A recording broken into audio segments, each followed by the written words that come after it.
But let me just tell you the real basis for the National Football League.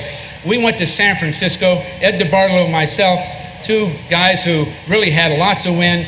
Ed DeBartolo Sr., who was here, Bill Moses, were really partners with us in developing the franchise. I was the fifth coach in just a matter of years trying to find the right formula, but we found it.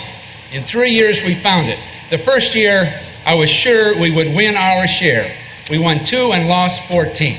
And believe me, when you go through that, you soul search. The next year, there were posters all over the city because we won our first 3 games. We'd won our first game on the road in 27 tries in San Francisco. 1 out of 27. I was proud of it, roaring back only to lose the next 8 games in a row. Now, in losing those 8, the key one was the last one. We went down and played Don Shula, bless his heart's team. And at that time, I think Don's here today, isn't he? I think at that time, Don was on the competition committee. And those were the people who picked and chose the officials. We had lost 8 straight games. The game progressed, and when Don needed a remark made, an observation, he would wave, and over would run Jim Tunney. They would discuss it. I'd be on the far side of the field. Later in the game, another question. He'd go over. I'd try to get their attention. No way. Well, believe it or not, we have the game down. If we kick a field goal, we tie the Miami Dolphins, maybe have an overtime game. We kick it. 15-yard penalty in those days. Holding. Boy, okay. We kick it again. 15-yard penalty. Holding. I looked over at Don, and Don was just shaking his head. He couldn't figure out how this could happen. We threw a pass, completed it for the obvious first down. When the ball was placed, it was placed back conveniently about a foot. We lost that game. But on the plane home, by that time, I was the only person in the first class section. The entire squad and coaching staff was in the back of the plane. I'm sure the pilot had to calibrate it to have it fly level. Everybody was cowering the back. I looked out the window for 5 hours in the middle of the night because I broke down emotionally. I had conceded that I couldn't get the job done. 14 losses the first year, 8 straight the next year. When you lose 8 straight, you don't think you'll ever win again. 8 straight losses, I had conceded it. When I got off the plane, I was thinking, I'll finish the year out, I'll go to Ed Jr., and I'll talk to him about maybe being some form of management for him, because I brought it this far, I can't get it all the way.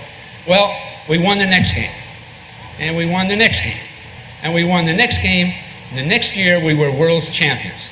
So in 3 years, we turned the whole thing around. Now, we have some San Francisco 49ers here today, and if the 49ers would please stand up.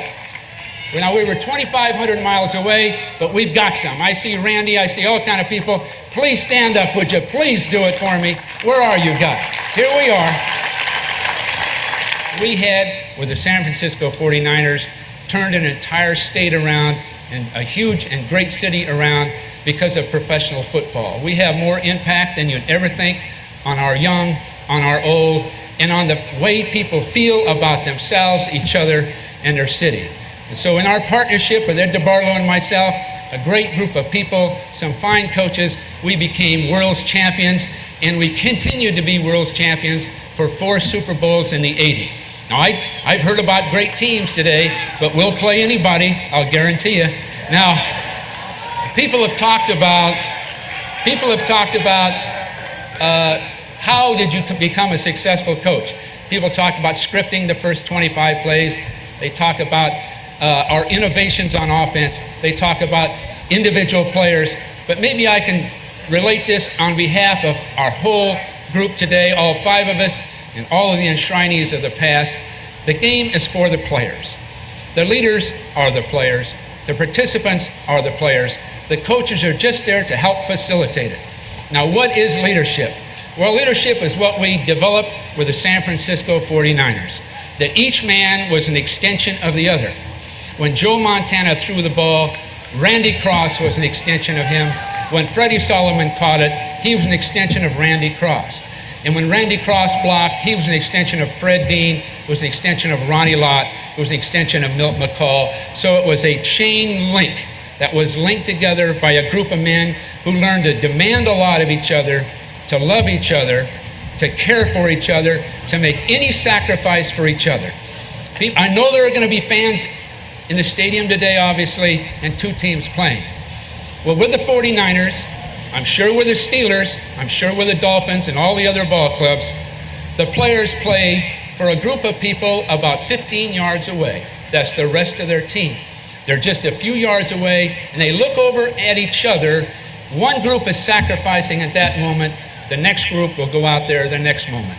So you find the players will play for their families, their loved ones, but they're playing for each other. They'll sacrifice, they'll do anything for each other. And I take great pride in that part of it, because I think the 49ers here today demonstrated, all of the championship teams represented here to develop it. Now, we represented each other, we played for each other, we cared for each other, and that's championship football.